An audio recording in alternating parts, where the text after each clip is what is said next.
네, 시청자 여러분 안녕하십니까. 충북 시사토론창의 구본상입니다. 4년마다 한 번씩 돌아오는 지방선거와 맞물려서 또 역시 4년마다 치열하게 찬반 논쟁이 불러일으켜지는 것이 있습니다. 바로 지방의원들의 의정비 인상 문제가 되겠는데요. 오늘 충북 시사토론창에서는 이달 말까지 확정을 앞두고 있는 지방의원들의 의정비 인상에 대해서 함께 토론해 보도록 하겠습니다. 자, 오늘 함께 토론해 주실 세 분을 여러분께 소개를 해드리죠. 먼저 제 옆으로 이광희 전 충북도의원 나오셨습니다. 안녕하십니까. 반갑습니다. 맞은편으로 가겠습니다. 이재표 와우팟 제작국장 나오셨네요. 네, 안녕하세요. 반갑습니다. 그 옆으로 최진아 충북참여연대 시민자치국장 나오셨습니다. 예, 반갑습니다. 네, 반갑습니다.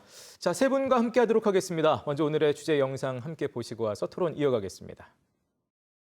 지방의원들의 의정비는 의정활동비와 월정수당으로 구성됩니다. 중앙정부에서 정한 고정적인 의정활동비와 달리 월정수당은 주민수와 재정능력, 공무원 보수 인상률, 의정활동 실적 등을 감안해서 책정하다 보니 지자체마다 의정비 총액이 천차만별입니다. 최근 충북도의회는 소비자 물가 상승률 등을 고려해 월정수당을 5.7% 인상해달라는 의견을 의정비 심의위원회에 제출한 것으로 알려졌습니다. 월정수당은 4년에 한 번씩 열리는 의정비 심의위원회 결과에 따라 달라지는데 공무원 인상률 1.4%보다 높게 월정수당을 인상하기 위해서는 공청회나 여론조사 등 주민 의견 수렴 과정을 거쳐야 합니다. 충북 시사토론창에서는 오는 25일 공청회에 앞서 전문성을 갖춘 유능한 의원들이 진출할 수 있도록 의정비 현실화가 필요하다는 의견과 경기 침체와 물가급 등의 시기에 과도한 인상 요구라는 지적에 대해 충분히 논의해보고자 합니다.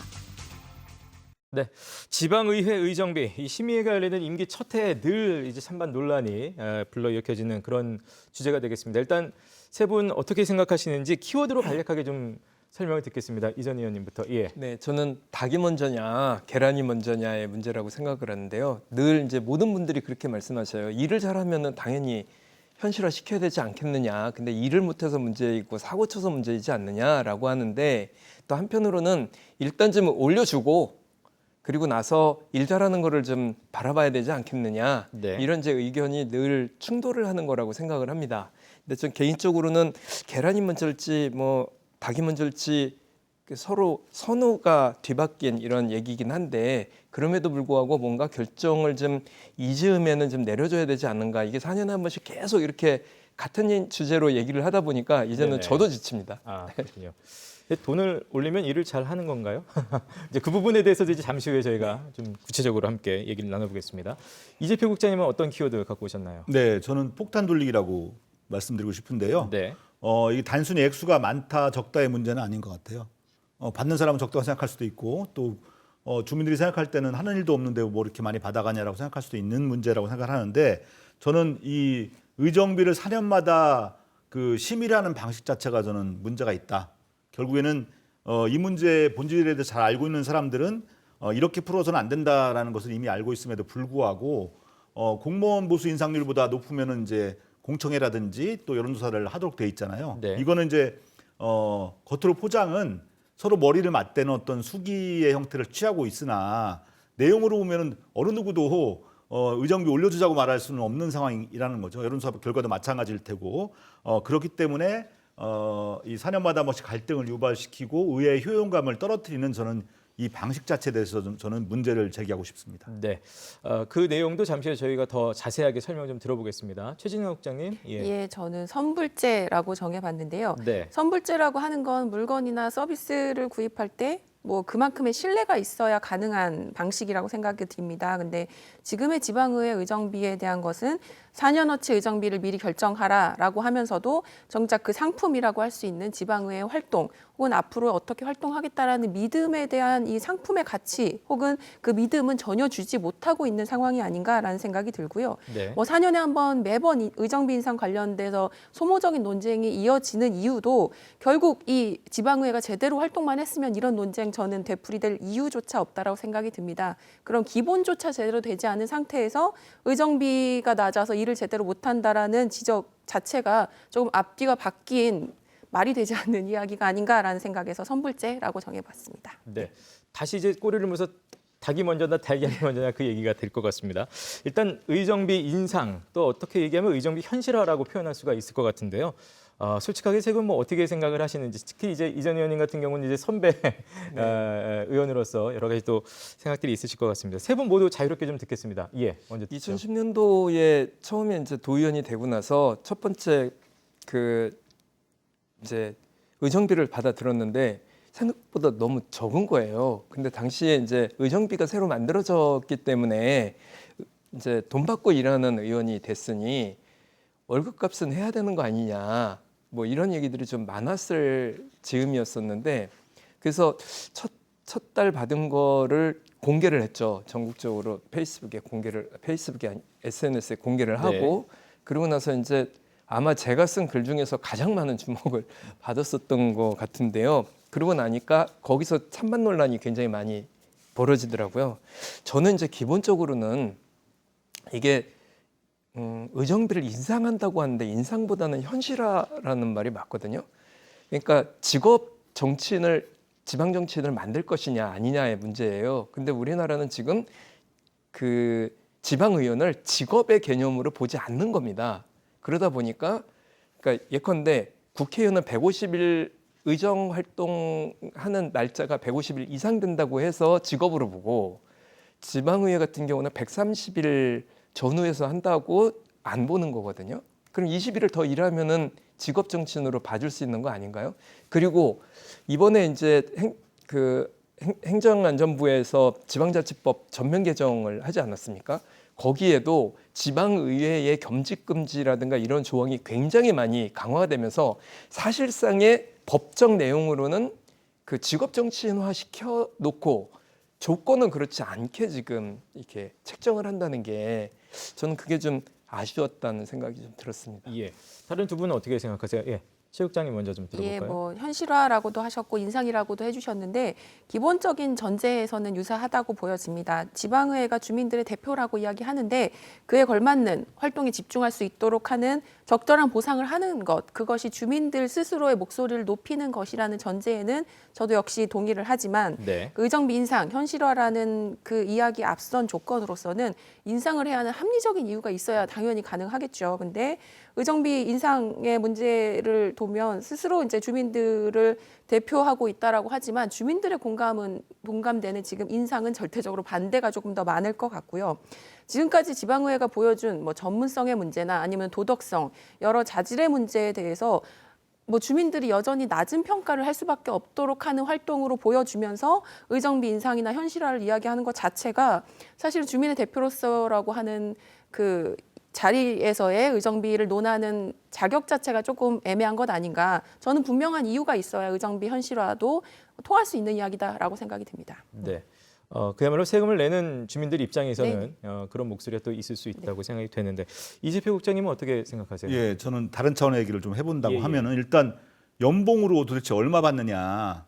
일단 도의회 같은 경우는 5,700이니까 5천만이 넘어가는데 네. 4천만 원이 넘어가는 데는 청주시가 한 4,500 정도 되고, 그다음에 제천시가 한 4,100에 가깝고요. 나머지는 다 이제 연봉 3천대인데 그 중에서도 이제 월급으로 300이 안 되는 데도 있거든요. 뭐 가장 적은 데는 보훈인데 월 한 273만 원 정도거든요. 저는 일단 그러면 보훈군의회는 그 뭐 다른 인근 시군의회에 비해서 일을 덜 하느냐, 그렇지 않다라는 거죠. 그렇게 놓고 봤을 때 일단 이것이 좀 불합리하다는 생각을 하게 돼요. 같은 일을 하고 있는데 이렇게, 물론 이 산정의 기준이 주민 수라든지 또 지방재정 상황을 고려하게끔 돼 있기 때문에 네네. 어느 정도의 편차는 인정하겠지만은 네. 이렇게 큰 차이 나는 건 저는 문제가 있다라고 보고, 저는 이거는 국가 차원에서 저는 보정해 주는 게 맞다라고 보거든요. 그렇게 보고 한례로 그럼 보훈군의 의원은 일을 덜 하냐? 실제로 보훈군 면적이 한 500 얼마가 되고 청주시는 900대인데 의원 수를 따져 보면은 청주시 의원이 커버하는 면적이 한 22 정도 제곱킬로미터라고 하면은 보훈군 의회의원은 8명에서 굉장히 넓은 그 자기 지역구를 누비는 비용만 하더라도 그 3배, 3.5배 정도가 되거든요. 이렇게 놓고 볼 때 저는 굉장히 불합리하다라고 보는 거고요. 저는 그래서 의정비 심의가 중요한 게 아니라 의정비를 지급하는 기준을 국가에서 지방자치를 제도를 만들었으면은 네. 거기에 대한 일정 정도의 책임을 저는 정부가 져야 된다고 저는 생각하고 있어요. 예. 네. 그러니까 지금 일단 시군 의회 의정비 사이에 어떤 네. 편차에 대해서 말씀하셨는데 네. 결국 그게 뭐 그 편차는 편차라더라도 그거를 이제 인상하는 부분에 대해서 이제 어떻게 그거 생각하시는지. 내리고 올리는 거는 이제 예. 다음 단계의 문제라고 생각하는데요. 예, 예. 어쨌든 현실화하는 데서 가장 중요한 거는 그 의회마다 있는 큰 편차를 좀 보정하는 게 필요하다고 저는 생각합니다. 네. 자, 그럼 일단 충북도의회의 경우를 일단 좀 한정을 해서 일단 먼저 얘기를 해보겠습니다. 제가 지금 알려져 있기로는 총액 기준으로 3.9% 인상 요구를 한다고 알려져 있는데 어느 정도 몇 퍼센트 금액으로 어느 정도 인상이 좀 적당하다고 보시는지요? 아까 말씀하신 대로 금액으로 따지면 이제 현행 5,700만 원 정도가 됩니다.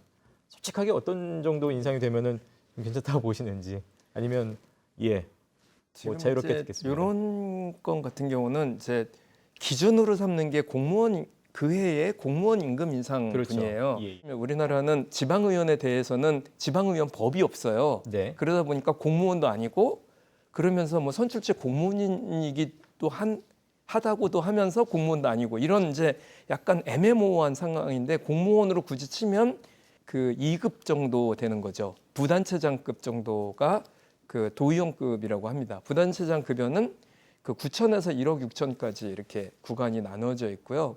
현재는 어쨌든 5,700 정도이니까 통상적으로 4년에 한 번 올리는 거를 감안을 하면 기본적으로 공무원 임금 인상분 1.4%를 4번을 하면 대략 그 정도가 나오지 않을까 해서 4년 동안 네. 공무원 임금 인상분 1.4%씩 해서 5.7%에서 6% 정도 올린다. 네네. 이렇게 이제 판단을 하는 겁니다. 그러니까 공무원 임금 기준으로 이렇게 규정을 한 건데 이게 이제 제일 그나마 네네. 뭐 이렇게 공무원 임금 인상분 정도면 되지 않겠는가? 이렇게 해서 얘기가 되는 것 같아요. 2006년도에 그런 원칙은 있었어요.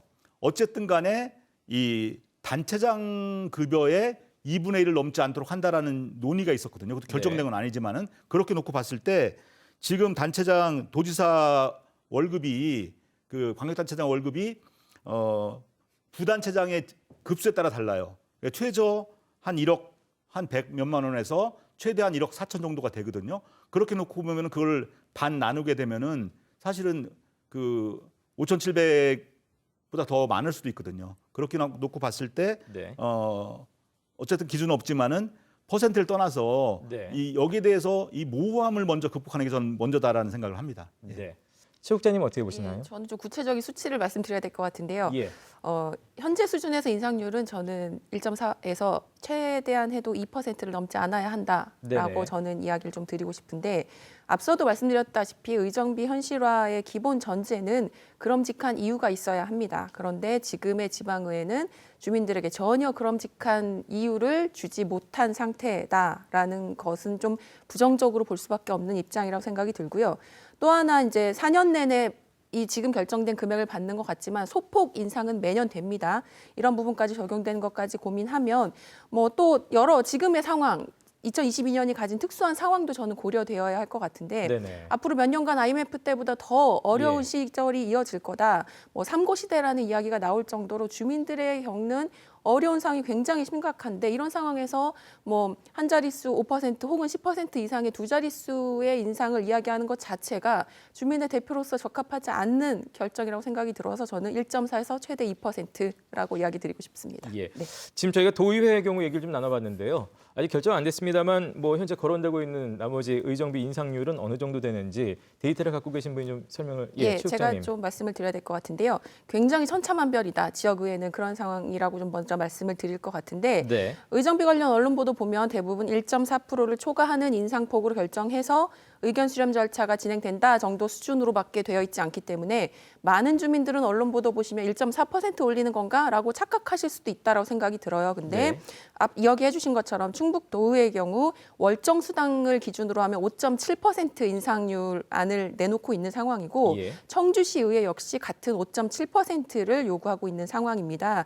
그리고 청주를 제외한 기초의회 중에서 유일하게 괴산군 의회만 1.4% 인상을 일찌감치 정해놓고 있는 상태고 나머지 의회의 경우엔 대부분 두 자릿수의 높은 인상률을 요구하고 있는 상태인데 아직 확정된 건 아닙니다. 주민 네네. 의견 수렴 절차를 통해서 심의위원회에서 최종 결정이 되긴 합니다만 충주가 최대 30%, 뭐 영동과 진천도 각각 이제 25에서 20%라는 높은 인상률을 요구하고 있는 상황이고 또 단양군도 한 10에서 13%의 인상이 필요하지 않냐라는 이야기를 하고 있는데 이 부분은 사실은 뭐 대부분 사실은 주민 의견 수렴 절차에서의 부정적인 의견이 더 많을 것이라는 예측들도 있고 네. 또 심의위원회 과정에서 이 이제 요구안을 다 수용하기는 좀 부담스러울 테니 대부분 이거보다 훨씬 낮은 수준으로 결정이 되긴 할 테지만 주민들이 보기에는 이 요구안들조차 굉장히 과도한 거 아닌가라는 생각을 할 수밖에 없는 상황인 거죠. 예. 예, 예. 아까 이전 의원님. 이제 그 일을 잘하는 걸 봐서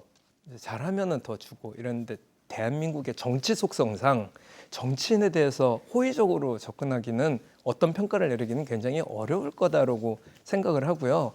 통상적으로 그 의정비를 인상하자고 하는 사람 의원들의 공통점은 생계형들이 주로 일 잘하는 사람들이 주로 요구를 많이 하고요. 그리고 실제로 그 우리가 이제 재산 공개를 하는 거 보면 기초광역 의원들 정말 돈 많지 않습니까? 이런 분들은 막 말려요. 이런 거 괜히 얘기하지 말라고 이런 거 그냥 그런 거 없어도 되지 않냐? 오히려 그렇게 하는 분위기가 좀 있거든요. 그래서 저는 이게 왜 이런 일이 발생하느냐면 이번에 국민의힘에서 처음으로 그 약사가 한 명이 이제 들어왔고 전문직들이 들어오기 시작하고 국민의힘에서 그 변호사가 한 명이 신청을 했다가 탈락을 한 사례가 있습니다. 저는 적어도 그 의사, 약사, 뭐 변호사 이런 이제 전문 직종 혹은 교수들 뭐 기자들도 마찬가지고요. 이런 분들이 저는 대거 들어올 수 있는 분위기가 형성이 돼야 된다고 생각하거든요. 그분들이 안 들어오는 거에 제일 결정적인 건 의정비가 너무 낮아서예요. 그래서 어느 정도는 그분들이 들어올 수 있지 않는가를 보면 제가 보기에는 6천을 전후해서 이 판단을 하는 것 같은 느낌이 좀 들거든요. 그래서 저는 그런 면으로 봤을 때 현실화의 개념을 어디까지 둘 것이냐, 무조건 많이 둘 것이냐, 저는 그렇게 생각하진 않고 단체장의 절반 정도 수준이 저도 맞다고 보거든요. 그 정도가 6천 정도 되지 않는가 이렇게 개인적으로 좀 생각을 하고 구체적으로 수치로 따지자면요. 근데 그 정도까지 올리자는 얘기를 아무도 못하죠. 예. 누가 의정비 심의위원회든 누구든 여론조사하면 안 될 텐데 이게 가능하겠습니까? 그런 의미에서 좀 이게 좀 답답한 측면이 있다. 정치가 너무 국민들에게 어떤 그 좀 거의 혐오감에 가까운 느낌을 주기 때문에 네. 어느 정도 해야지 올려줄게라고 할 수 있는 그 국민의 기대를 측정할 수 있는 선이 없잖아요. 저는 이제 무슨 말씀인지는 100% 공감을 함에도 불구하고 그게 되게 모호하다. 그러면 그리고 또 이제 지방의원만 있는 것도 아니고 국회의원도 있고 다 있는데 그럼 국회의원들은 그들이 받아가는 세비에 비해서 국민들을 만족시켜주고 네네. 있냐고 생각하면 또 다른 문제라고 생각하거든요. 저는. 예. 결국은 이제 6천만 원 말씀하셨는데 아까 그 총액 기준 3.9% 하면 연간 222만 원 정도 되기 때문에 얼추 이제 그렇게 되는 결국은 그 금액이 되는 것 같습니다. 자, 그러면 이제 의정비를 조금 더 자세히 좀 들여다보도록 하겠습니다. 일단 충북 도의원들이 받는 실제 의정비는 얼마나 되나요? 지난 11대 기준으로 했을 때 이거는 이전 의원님께 좀 여쭤봐야겠습니다. 그 월정 수당은 지금 3,865만 원, 3,900만 원 정도 받고요. 네네. 그 의정 활동비는 그대로 1,800 그대로입니다. 이게 법정 최고액이죠? 예, 법정 최고 그러니까 법정 최고 의정 활동비는 딱 고정돼 있어요. 고정돼 있다, 이 20년 최고액으로. 동안 예. 변하지 않습니다. 예. 그러다 보니까 지난 20년 동안 못 올렸었던 의정 활동비, 고정된 의정 활동비를 전국에서 다 그냥 올려달라. 임금 인상 전체적으로 인상폭이 되게 물가 인상분이 있었는데 이게 20년 전 거 그대로 하면 이게 말이 되겠냐. 그래서 자꾸 월정 수당에서 이렇게 저렇게 하지 말고 국가에서 주는 이런 거를 올려서 전체적으로 의정 활동비를 올려달라는 게 현재 그 논의가 되고 있는 이런 상황입니다. 예. 업무 추진비가 또 포함되는 직위가 있습니다. 뭐 네. 의장이라든 부의장, 또 상임위원장도 그럴 것 같긴 한데요. 이런 경우는 어느 정도 실제 또 받게 되나요? 제가 예. 그 홈페이지에 들어가서 공개된 인상들을 쭉 다 봤거든요. 예. 근데 정확히 총액 기준 얼마인지를 잘 모르겠더라고요. 그래서 받는데도 불구하고. 예. 왜냐하면 이제 분기별로 쓴 내역은 정확히 나와요. 예. 어느 식당에서 식당 이름까지 다 뭐 네. 땡땡 식당 뭐 이렇게 다 예. 나오거든요. 인원 몇 명 뭐 금액 다 나오는데 그 분기별 금액은 나오는데 실제 전체적으로 얼마가 책정되어 있는지는 찾기 네. 힘들었는데 예. 그래서 공무원들한테도 물어보고 전직의장 2명하고 통화했는데도 정확히 얘기를 안 해주는 건지 못하는 건지 예. 자기 잘 모르겠다는 식으로 얘기를 하는데 대략 종합을 해보면 여기 이광희 의원도 이제 상임위원장을 했기 때문에 실제 쓴 금액이 결국은 예, 어느 예, 정도 맞습니다. 그렇게 되겠죠? 그래서 예. 상임위원장들의 경우에는 연간 한 2천 정도가 되고 의장의 경우에는 그 2배가 좀 넘는다라는 생각이 들어요. 네. 근데 저는 이제 이 금액도 문제지만은 어디에 어떻게 쓰냐가 되게 중요한 것 같은데 예. 들어가 보니까 거의 100%다 밥값이더라고요. 네네. 밥값인데 특징은 소고기가 굉장히 많다라는 거. 예. 네. 가게 이름에 쇠고기 들어간 데가 거의 절반 이상 된다라는 느낌이었었고요. 그걸로 구체적으로 밝혀주고 계십니다. 네, 예. 그다음에 횟집이 또 많더라고요. 예. 그래서 평소에 잘 안 드시던 음식을 자기 돈 내고 잘 못 먹는 것들을 좀 사 드시는 게 아닌가 하는 생각이 좀 들고요. 금액의 경우에는 이제 50만 원 넘어가게 되면 참석한 사람 이름을 다 써야 되거든요. 네네. 그런 문제도 있고 또 한 사람당 넘지 않아야 되는 금액도 있다 보니까 사실 이게 좀 신뢰는 잘 안 돼요. 그러니까 그 인원수를 네. 늘리는 경향도 있을 것 같고 50만 원 넘어갈 경우에는 아예 안 넘게 단속하거나 아니면은 뭐 쪼개기를 하거나 하지 않는가 하는 생각도 좀 든다라는 생각이 듭니다. 네. 업무 추진비 부분이 이제 지금 말하고 있는 이제 의정비와는 좀 전혀 또 다른 네. 성격이긴 합니다만 액수가 어느 정도 아까 2천, 그래서 한 4천 정도까지 네, 네. 얘기를. 이 부분에 대해서는 체육장님 어떻게 생각하세요? 업무 추진비 사실은 굉장히 말이 많은 부분 중 하나입니다. 그래서 네네. 사실은 이렇게 주민들의 생각보다 업무 추진비 규모가 굉장히 큽니다. 그만큼 뭐 식당이 많다고 하셨는데 간담회나 네네. 다양하게 조금 자유롭게 사용할 수 있는 좀 폭이 널려져 있는 금액이 그렇게 많다라는 부분도 사실은 주민들에게 충분히 알려져 있지 않은 거고 예. 금액이 정확히 확인되지 않았다는 거는 그 관련돼서 홈페이지든 어디든 제대로 주민들에게 알려지지 않고 있다라는 부분이기 때문에 사실 이 부분도 좀 여러모로 문제 제기가 필요한 부분이지 않을까라는 생각도 같이 듭니다. 과거에 그 저 뭐 도예 부의장이 자기 부인이 운영한 식당에서 한 400 네. 몇십만 원 썼다가 이제 그거 다 토해낸 예, 일도 예. 있었거든요. 그렇기 때문에 뭐 그런 부분들은 이제 드러나게는 이제 하지는 못할 것 같아요. 아까도 얘기했지만 다 업소 이름이 다 나오기 때문에 그렇게 못하는 것 같은데 이제 하는 얘기가 뭐냐면은 막상 쓰려고 하면 쓸 데가 없다라는 얘기를 하는데 쓸 때가 결국 가장 편하게 쓸 수 있는 게 밥값이거든요. 예. 이게 이 밥값이 의정 활동을 위한 밥값인지 예. 아니면 개인적으로 그 뭐 지인들과 먹는 밥값인지는 알 수 없는 거기 때문에 그렇게 되기를 바랍니다. 저희는. 네, 예. 네, 그렇습니다. 근데 네, 거의 이장님님. 그 이 이제 의장단하고 상임위원장 되려고 막 이전 투구를 벌이지 않습니까? 결국은 이제 이 그 업무 추진비 때문에 그런 거 같다고도 생각을 하는데요. 김영란법 때문에 3만 원 이상은 넘길 수 없으니까 뭐 적당하게 해야 되고 근데 소고기 먹으면 실제로 3만 원 다 넘지 않나요? 그러면 이제 인원을 뭐 늘리거나 네네네네. 하는 이런 방법이 그것밖에 없어 보이고 그다음에 유류비나 뭐 선물비나 이런 거를 거의 다 그 돈으로 못 쓰게 되어 있어요. 예, 예. 그러니까 밥값 이외에는 못 쓰게 예. 되어 있는 것도 사실은 좀 문제가 아닌가. 근데 예. 이것도 한편으로 보면 지금까지 지역 시민사회에서 계속 요구해서 그 어쨌든 조정을 해온 게 이렇게 밥값 정도에서 네네. 된 거가 아닌가 이렇게 보고요. 그것도 다 투명하게 공개가 되다 보니까 예. 어느 한 곳만 몰려서 가면 옛날에 뭐 그 도지사께서 어느 회집만 예. 매번 횟집만 갔다고 그래서 문제가 된 적이 있지 않았습니까? 네.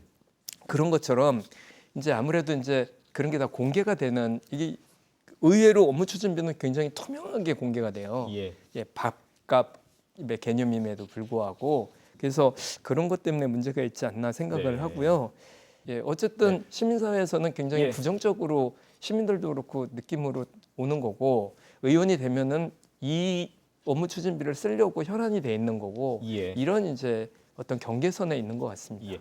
자, 저희가 일과 지금 그만큼 이제 의정비에 대한 부분의 얘기도 계속 나오고 있는데 실제로 이제 의정 활동도 좀 함께 얘기를 나눠보도록 하겠습니다. 지난 10일대로 일단은 얘기를 해야 될 것 같아요.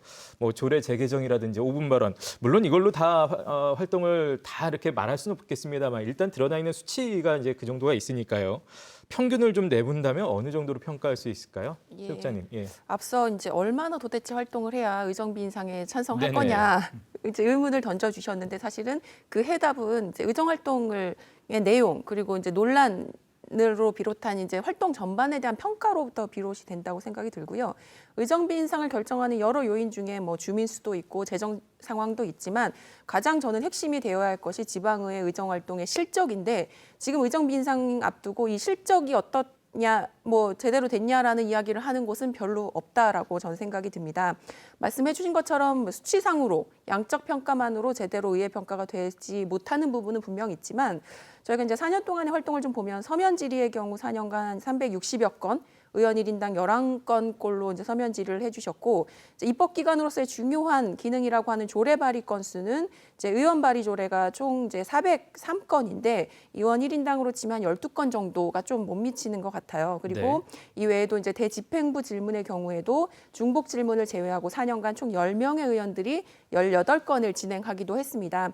이게 뭐 조례 발의, 서면 질의 뭐 이렇게 양적 측면에서 보면 분명히 10대 의회 혹은 그 이전의 의회와 비교해 양적 증가는 있습니다. 근데 이건 너무나 당연한 말이죠. 지방자치 부활 30년 이후에 유급제가 시행된 지도 15년이 훨씬 넘었는데 네. 지금 이 시점에 의회가 양적인 수준을 논한다라고 하는 건 굉장히 기본적인 낙제점에서 이제 또다시 그런 것들을 이야기하는 것이라고 생각이 들고 핵심은 질적인 평가, 조례 예. 건수도 단순 문구 수정이나 지방자치법 개정으로 인해서 조례가 바뀌어야 되는 건수 같은 것들이 사실은 지난 회기에 굉장히 많이 잡혀 있거든요. 근데 이런 것들에 대한 양적 평가가 측면에서 늘었다라고 자랑은 해도 질적인 평가에 대한 의회 차원의 점검이나 평가는 전혀 없다라는 게 사실은 좀 꼬집어야 될 부분이기도 한 것 같습니다. 그리고 또 하나 11대 의회에 대한 평가 부분이기 때문에 11대 의회 충북도의회의 경우에는 4년 동안 무려 4명의 의원이 선거법 위반 등으로 의원직을 상실했습니다. 사실 이건 굉장히 초유의 일이라는 표현을 쓸 정도이고 말씀해 주셨던 것처럼 원구성 과정마다 상임위원장 자리 네. 놓고 의장 자리 놓고 잡음이 이어졌던 것도 있고 또 이제 집행부 견제감시라는 기본적인 역할부터 제대로 되지 못한다라는 지적도 계속 이어졌고 임기 종료 보름 남기고 몽골로 네. 교류까지 떠나셨습니다. 이제 이런 과정들을 짚어보면 과연 주민들에게 무엇을 내놓고 의정비 인상을 요구할 것인가라는 아까 얼마만큼이라고 이야기를 해주신 질문에 이렇게 저는 대답을 할 수밖에 네. 없다라는 좀 말씀을 드려야 될 것 사실 같습니다. 공교롭게도 의회 그 임기 마지막쯤 되면 이제 외유성 해외 여행 논란이 늘 나오는데 또 맞물려서 임기 시작할 때 이렇게 또 의정비에 나오기 때문에 저는 이제 이런 생각 들으면서 이제 어쨌든 지금 전체적으로 의회 전체 위원회에 대한 평가를 이제 통계를 내주신 건데 사실 개별 위원으로 가보면은 또 편차가 있거든요. 네네. 진짜 임기 내내 한번 도정 질문, 시정 질문 한번 제대로 안 하고 그냥 그냥 임기 보내고 출석률 매우 낮은 의원들도 있는데 제가 볼 때는 꼭 지방에뿐만 아니라 국회도 마찬가지로 네네. 그 출석률이라든지 또는 뭐 의안 발의라든지 뭐 이런 것들에 대한 지수를 내서 냉정히 평가하면 사실은 그 페널티를 주거나 아니면은 저 시상금을 주거나 이렇게 좀 편차를 두는 거를 적용하는 게 맞겠다는 생각이 들거든요. 예, 너무나 당연한 말씀이시고요. 네. 사실은 그런 차원에서 국회의원에 대한 모니터링이나 뭐 시민단체의 감시 활동이 있는 것처럼 네. 지역에서는 주민들 혹은 지역 시민단체들이 지방의회 의원들에 대해서 이런 활동과 의견들을 전달하는 거지 지방의원들에 대해서만 특별히 가혹한 건 저는 아니라고 생각이 예. 듭니다. 선불제이기 때문에 이것을 어떻게 담보할 수 있겠는가에 대해서 그 부분에 대한 얘기도 좀 더 해봐야 될 것 같습니다. 일단 아까 이제 저희가 의정활동비가 있고 월정 수당이 있는데 의정활동비는 이제 1,800으로 고정이 돼 있다. 이 부분도 이제 인상하자는 논의도 지금 20년째 유지되다 보니까 아까 그 얘기 잠깐 언급을 해주셨습니다. 예. 네네. 지금 상황은 뭐 그 부분에 대해서 움직일 여지가 좀 뭐 있지는 않은 상황인지 어떤지 지금 일단 이제 여쭤보고 싶네요. 그 늘 얘기되면 그 얘기하거든요. 네 간단하게 단체장이나 지방 공무원의 경우는 재정 자립도 얘기 안 해요. 근데 의회 의원들에 대해서는 무조건 재정 자립도 얘기를 합니다. 그리고 물가 상승률이 굉장히 많이 높아졌거든요. 그래서 저도 그 이 당시에 그 2010년부터 2018년까지 도의원 활동을 할 때 토론회를 의장이 안 열어줘가지고 제 돈 이거 의정비로 제 돈 들여서 한 적도 많았거든요. 그러니까 이럴 때 굉장히 부족했어요 이거 자체가. 그래서 이게 의정활동비임을 명확히 인지시키고 네. 그러니까 현장 방문하거나 이럴 때 다 이거 써야 되거든요. 토론회 하거나 간담회 하거나 할 때 그렇게 쓸 수 있도록 어떤 조치를 좀 하는 것도 어디에 의정활동비를 얼마 썼다고 명시하는 것도 좀 좋겠다는 생각이 좀 그런 상태에서 의정비를 20년 동안 안 된 거를 좀 전체적으로 올렸으면 좋겠다. 의정활동비를 예, 예, 의정활동비를. 짧게 예. 한마디 보태면 네. 지난 10월 4일에 그 정호택 의원이 이거 얘기했거든요. 그 행안부 장관한테 110만 원인 저 시군위의 의정활동비 광역의회 수준을 올려야 된다는 얘기를 했는데 뭐 그 어떻게 될지 잘 결과는 모르겠습니다. 예. 저는 그 오히려 재정 자립도 낮은 그 군위에 있잖아요. 이런 데 경우에 차등해서 이걸 좀 더 줘서 네네. 월정 수당으로 못 채우는 부분을 좀 보정하는데 그렇죠. 저는 의정활동비를 좀 그 차등 반영했으면 좋겠다는 생각하고 있습니다. 이 국장님이 이제 계속해서 시군의회 편차에 대한 얘기를 좀 주장을 하고 계십니다. 이제 앞서서도 이제 저희 키워드 할 때 이재표 국장님은 심의 방식에 대한 문제 제기를 좀 하셨었는데요. 실제로 이제 다들 아시겠습니다만 임기 첫 해 인상률을 결정을 해서 그렇게 갑니다. 4년마다 결국 의정비를 심의를 하고 있는데 이 부분에 대한 제도 개선점 어떤 점들이 좀 필요하다고 보시는지 자유롭게 좀 듣겠습니다. 예. 저는 이제 일본의 지방의회를 보면 왜 그러냐면 일본이 한국하고 가장 이제 유사하니까요. 여기는 겸직과 겸업금지 규정을 명확하게 두고 네. 이 직무에 전념하도록 하는 상태에서의 보수 규정을 의정비 규정을 두고 있어요. 그래서 유급직의 신분으로서의 공식 인정을 하는 거죠. 대한민국은 유급직의 신분 직업으로서의 의정활동, 정치활동이라고 보지 않습니다. 이거를 좀 명확하게 할 필요가 있겠다. 직업으로서의 의정활동임을 명확하게 하면 아까 말씀드린 그 지자체, 그러니까 작은 지자체일수록 정부에서 주는 이건 정부에서 나오는 예산이거든요. 네. 그러면 그렇게 해서 정리가 되면 좀 좋지 않을까 이렇게 좀 생각이 듭니다. 예. 다른 분들은 어떤 의견이신지. 뭐 얘기하던 연장선상에 있는데 예. 어쨌든 지금의 방식은 4년마다 한 번씩 지역의 어떤 갈등을 유발시키는 요인이 있고 의회 효용감을 떨어뜨리고 또 저 의원들은 자기 무력감에 빠질 수 있는 거라고 생각하기 때문에 저 이 제도는 좋지 않다고 생각하고요. 예. 뭐 예를 들어서 국회 같은 경우에는 그 원내대표끼리 협의해서 인상을 정해서 전체 국회 예산에 묻어서 자체 통과를 시키거든요. 그런 방식도 전 뭐 적용할 필요 있다고 생각하고요. 예. 그 경험에 대한 부분은 이제 굉장히 뭐 생각하기 나름인 것 같아요. 예. 철저히 경업 금지를 하든지 아니면 아예 뭐 북유럽 의회처럼 이틀은 뭐 자기 생업하고 예. 의회는 그 피해서 나머지 일에 저 자전거 타고 와서 의회를 하든지 뭐 그 기준만 정확하면 국민이 예. 납득할 수 있는 선에 결정하면 된다라고 생각하는데 그 부분은 뭐 여러 가지 판단이 있을 것 같아요. 예. 최 국장님 어떻게 생각하세요? 예, 저는 지금 이제 4년마다 의정비를 결정하고 있는데 예. 예전에는 매년 결정하던 게 4년으로 바뀌었거든요. 근데 매년에서 4년으로 바뀐 이유가 있습니다. 이 4년마다 한 번씩 하는 논쟁이 매년 이루어졌고 네. 지금의 인상폭이 매년 시도했던 예. 그런 이제 역효과들이 있어서 4년에 한 번으로 이제 결정이 된 건데 저는 이제 크게 달라지지 않고 4년어치를 한 번에 논란이 커진 것 외에는 큰 성과는 없어 보이고 네네. 이제 좀 근본적인 의정비 뭐 그 결정의 이야기까지 해주셨지만 저는 이제 현실적인 제도적인 측면에서 본다면 뭐 언제까지 뭘 믿고 선불제로 의정비를 결정할 수는 없지 않겠습니까? 그래서 이제 결정 시기를 지금은 임기를 시작하는 해에 결정하도록 되어 있지만 임기를 마무리하는 시점에 결정하는 것도 지난 의회가 어떻게 활동을 해왔는지 주민들이 보기에 의정비 뭐 인상이나 현실화의 수준을 어느 정도로 해도 적합한지에 대한 판단을 할 수 있는 최소한의 근거나 자료가 제공되는 상태에서 네. 의정비에 대한 논란들이 이루어져야지 그래야 이제 주민수나 재정 상황보다 더 앞서는 의정 활동 실적에 대한 부분이 조금 더 부각될 수 있을 거라고 생각이 들어서 그 부분에 대한 것이 조금 고민이 좀 같이 되어야 되지 않겠나라는 생각을 좀 하고 있습니다. 예.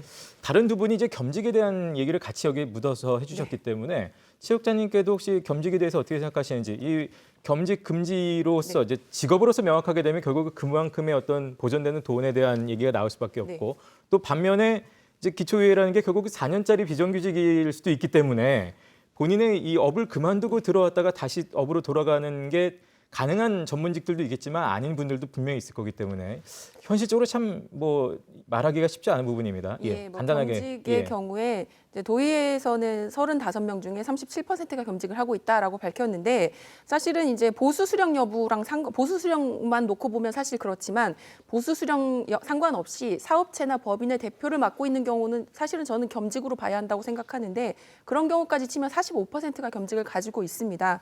그리고 지방의회 겸직은 단순히 보수를 수령하냐 아니냐의 문제가 아니라 뭐 다양한 각종 인허가나 자치단체 관련된 계약이나 입찰 등에 접근할 굉장히 정보로서 가까운 위치에 있는 입장이기 때문에 이해 충돌 가능성에 언제나 노출되어 있는 입장이거든요. 그렇기 때문에 이 겸직의 문제로 겸직을 하는 의원보다 이제 그 의원직만 하는 의원이 많기 때문에 의정비를 높여야 된다 이런 구조로 겸직의 문제를 접근해서는 네. 이거는 더 이상 곤란하다라는 생각이 들고 이제 이 겸직에 대한 내용 자체를 이렇게 발표하는 것 자체가 도의회에서 사실은 네. 주민들에게 제대로 된 정보를 제공하지 않는 것에 저는 가깝다고 생각이 듭니다. 예, 그 의정비를 인상하자는 얘기를 하는 쪽에서는 또 이런 얘기도 합니다. 좀 어느 정도 인상해놔야 유능한 인재가 의회로 들어오지 않겠냐, 뭐 이런 얘기들을 하는데 그런 것들에 정말 효과가 있다고 보시나요? 어떻습니까?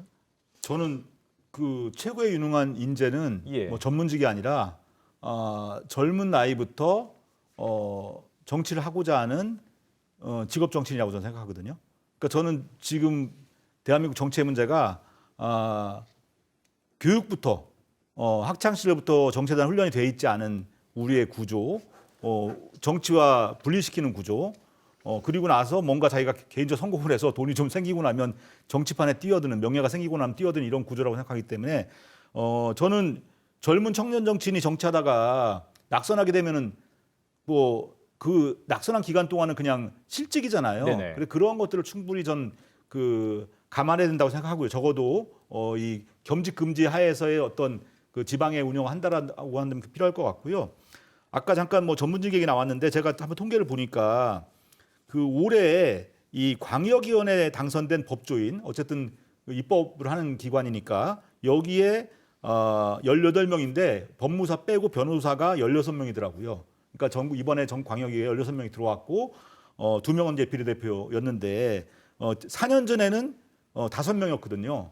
어찌됐든 간에 지금 그 여러 가지로 변호사들도 좀 먹고 살기 힘들다 보니까 이런 뭐 저 입법 활동에 대해 관심 갖는 사람 더 많아지고 지방의 진출도 늘어난다고 보는 거거든요. 네. 그리고 아까 얘기했지만은 뭐 지난 청주시의회는 뭐 세무사도 있었고 또 뭐 이번에 약사도 들어왔고 네네. 이렇게 볼 때 당연히 저는 그 직업 정치인들 먼저 그다음에 전문가들의 경우에는 그 소위 말하는 생계 문제를 갖다가 생각하지 않을 수 없다라고 저는 판단합니다. 예. 어쨌든 그런 인재들 다양한 전문 분야들이 들어온 거는 의정비 때문에 들어온 거라고 보기는 좀 이미 어려운 그거랑은 좀 아니, 저는- 별개 아니 별개가 아니라 저는 관련이 예. 있다고 보는 거죠. 있다고 보시는 거예요. 네, 네. 아직 인상이 안 됐는데도 이분들이 그렇게 많이 들어온 네, 거죠. 근데 더 많이 들어올 수 있다라는 거죠. 네. 네. 더 많이. 네. 네, 그- 이전 의원님. 이전에 의정비를 그러니까 무보수 명예직으로 할 때하고 비교를 좀 해보면 훨씬 더 젊고 전문직들이 많이 들어온 건 사실입니다. 네.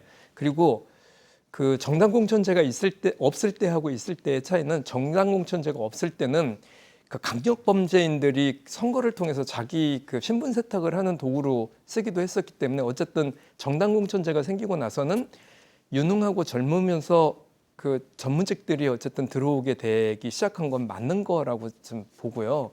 그렇다면 지금 이제 그러면 양당 정치 정당 체계에서 이게 어떻게 직업 정치인으로 성장을 할 것인가? 지금 그 지방 의원들한테 직업 정치인입니까? 이렇게 물어보면 굉장히 낯설어 할 거예요. 근데 이것을 직업 정치화하기 위해서는 현재의 정당 구조를 좀 다변화시킬 필요가 있다고 보고 전 그 대안이 풀뿌리 지역 정당이 아닌가. 그래서 풀뿌리 지역 정당에서 시민사회나 혹은 풀뿌리 지역 정당에서 성장한 직업 정치인들이 진출하는 구조를 좀 만들면 그 대안이 좀 되지 않을까. 저는 그렇게 좀 생각을 하고 있습니다. 네, 지금 뭐 정당의 공천에 대한 양당 정치에 대한 예. 부분이 좀 나왔는데요. 이 부분 관련해서 혹시 더 예, 최국장님 저는 굉장히 공감을 합니다. 지금 예, 뭐 의견에 공감하신다고 네, 하시죠? 맞습니다. 지금 예. 정당의 공천 시스템 자체가 사실은 아무리 의정비를 높여서 정치 신인이 유도할 수 있도록 하는 길을 만들어도 정당 내부에서의 지금과 같은 기득권 중심의 뭐 그 아름아름의 공천 시스템이 유지되는 한 그리고 양 거대 정당 중심의 의회 진출이 이어지는 한 사실은 정치 신인의 의회 진출은 요원한 일이라고 생각이 들고요. 뭐 아무리 뭐 이러한 것들이 중요하다라고 이야기해도 거대 정당 양 정당 중심의 체제가 깨지지 않고서는 사실은 지역 의회가 점점 그렇게 공고화되는 부분들을 깰 수 없는 한계들은 분명히 있다. 전반적인 이것들을 의정비의 규모만으로 문제의 책임 소재를 삼는 것은 저는 문제가 있다라고 생각이 듭니다. 네. 마지막으로 질문 하나만 더 여쭙겠습니다. 결국 이제 의정비를 이제 올리자는 것도 도민들을 또는 시군민들을 위해서 일을 더 열심히 잘 해보자는 취지가 되긴 할 텐데 내년부터는 이제 정책보좌관이 또 도입이 됩니다. 이런 부분이 이제 의정비와는 상관이 없을지 몰라도 실제로 그 일할 수 있는 부분에서 굉장히 좀 많은 뒷받침이 될 것이다. 좀 전문성을 확보할 수 있지 않겠냐라는 기대가 있는데 이 부분에 대해서는 실제로 그렇게들 생각하시는지 혹은 다른 의견들이 있으신지 궁금하네요. 저는 뭐 정책지원관이 지난 그 7월 1일부터 4분의 1이 운영을 시작했고 나머지 이제 그 2분 그러니까 의원 2인당 한 명씩 네네. 그 뽑히는 거거든요. 그러면은 청주시의회 42분의 의원이면 21명이 뽑히는 겁니다. 그 중에서 10분이 뽑혔고 이번에 이제 내년 1월 1일부터는 다시 10명이 더 그 뽑혀서 일을 하게 될 텐데 도움이 네. 좀 많이 될 거라고 보고요.